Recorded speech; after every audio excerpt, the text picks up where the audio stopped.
I would like to thank the St. Luke's College of Medicine and Iatros for inviting me here. Could we please give everyone here a round of applause?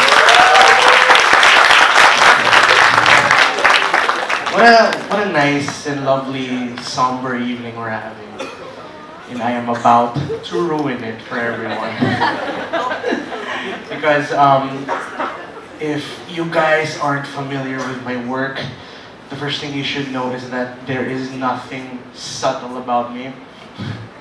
So, yeah, I don't usually speak this softly, but in a venue like this, I feel a little bad about shouting.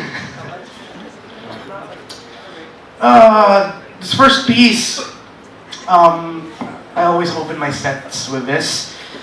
All right, I'm talking to fellow future doctors, so you'll be able to get this.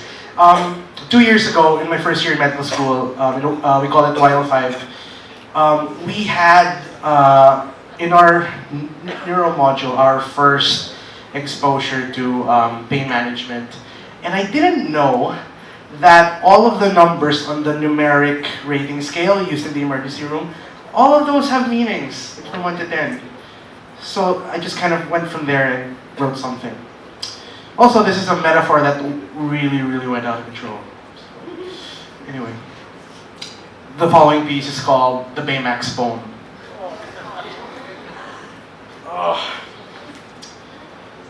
The numeric rating scale is used to assess a patient's subjective rating of their own pain.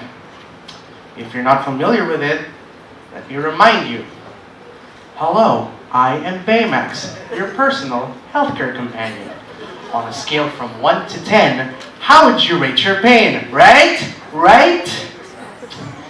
Anyway, I didn't know that each of those numbers, 1, 2, 3, 4, 5, 6, 7, 8, 9, and 10, all of those have individual meanings attached to them. Confused? Allow me to explain. A mosquito bite. 1. It doesn't even register as pain, to be quite honest. An ingrown toenail. That's a 2.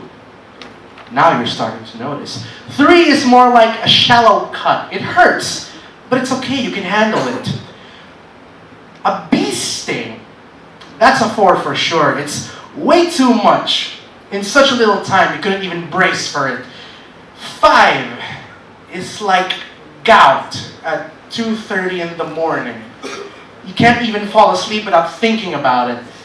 6 is like excruciating lower back pain. It hurts so much you're not thinking straight. When your friends ask you, "Hey man, what's up?" and you answer, stuff. A migraine.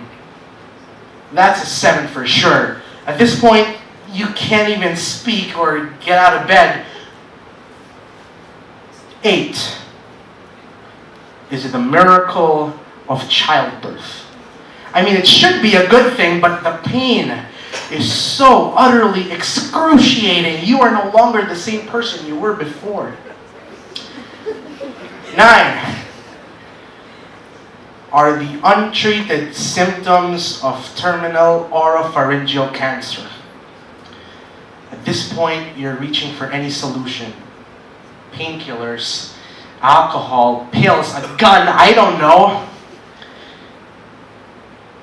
10.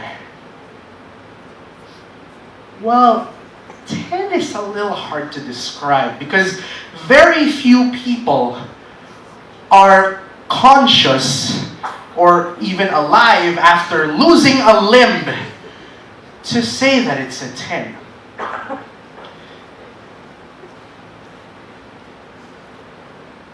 When I was asked why I looked like I was in so much pain, I couldn't really pinpoint where it hurt or how it hurt. When I was asked on a scale from 1 to 10, how would you rate your pain? I said, all of it. Yeah, all of it. 1, 2, 3, 4, 5, 6, 7, 8, 9, 10. In that order. Confused. Allow me to explain. She's not in the mood, 1. It doesn't even register as pain, to be quite honest. She's not talking to me too. Now I'm starting to notice. Calling me stupid, fat, and lazy. No, that's a 3. I mean, it hurts, but it's okay. I can take it. Calling me worthless. That's a 4 for sure. It's way too much. In such a little time, I couldn't even brace for it. 5 is a fight at 2:30 in the morning.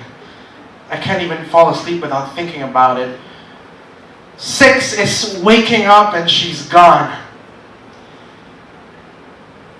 It hurts so much I can't even think straight. When my friends ask me, "Hey man, what's up?" And I said, stuff.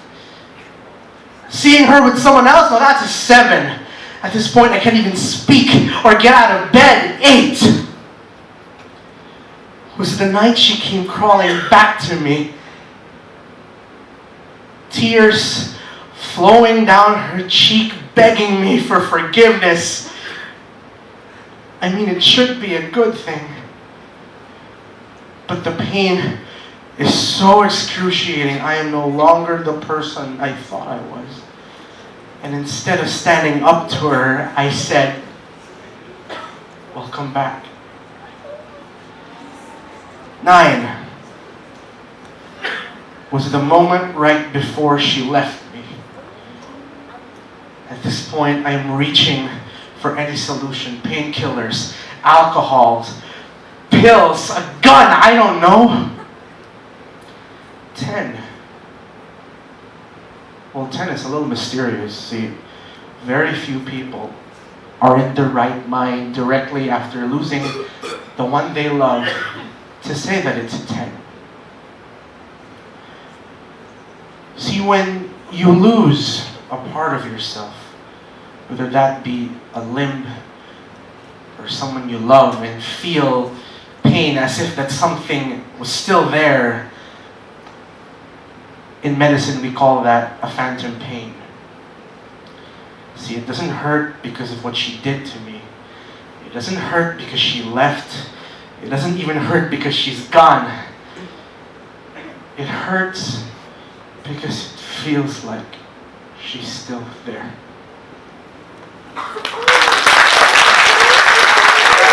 Alright, I have 2 more pieces for you. That was my lightest piece. Oh, I'm sorry guys. You're all gonna go home feeling really bad. That was my happy piece. The next piece, full disclosure, I'm being completely honest here. The next piece was written from a suicide note that I'd written half a decade ago. And in my attempt to prove to myself that I was no longer in that dark place, I took out the skeleton from my closet and made it into poetry. Because I believe that the best way of finding your demons is to bear them out into the open as naked as the day you were born. The following piece is titled Instructions. Instructions. Upon finding my dead